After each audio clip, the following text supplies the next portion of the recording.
আমি আছি এখন 14 রত্ন কথা দ্বার। এই দ্বারটার সামনে যেখানে তোমরা দেখতে পাচ্ছ যে ওপরে গোল গোল করে 14টা রত্ন দেখানো হয়েছে। সমুদ্র মন্থনের সময় যে 14টা রত্ন বেরিয়েছিল সেই হচ্ছে এই 14টা রত্ন, যেখানে আছে এই কলসে ভরা অমৃত। যেটা কলস মানে হচ্ছে কুম্ভ, আর সেই কুম্ভের মধ্যে ছিল অমৃত, যে অমৃত পড়েছিল প্রয়াগরাজ, হরিদ্বার, নাসিক আর উজ্জয়িনীর পাশে থাকা নদীগুলোতে। সেই নদীর জল হয়ে গেছিল প্রচুর পবিত্র। তার জন্যই তিথি নক্ষত্র দেখে মানুষজন আসেন এই জায়গাগুলো ঘুরতে, আর তাই জন্যই হয় মহাকুম্ভ মেলা, কুম্ভ মেলা, অর্ধকুম্ভ মেলা।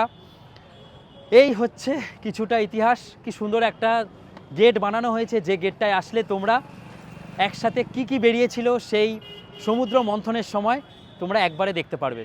চলো, দারুণ লাগলো। অবশ্যই ইনস্টাগ্রামকে ফলো করো, কেমন লাগলো ইনফরমেশন জানাও। পুরো ভিডিও নতুন টেস্টে আছে। টাটা।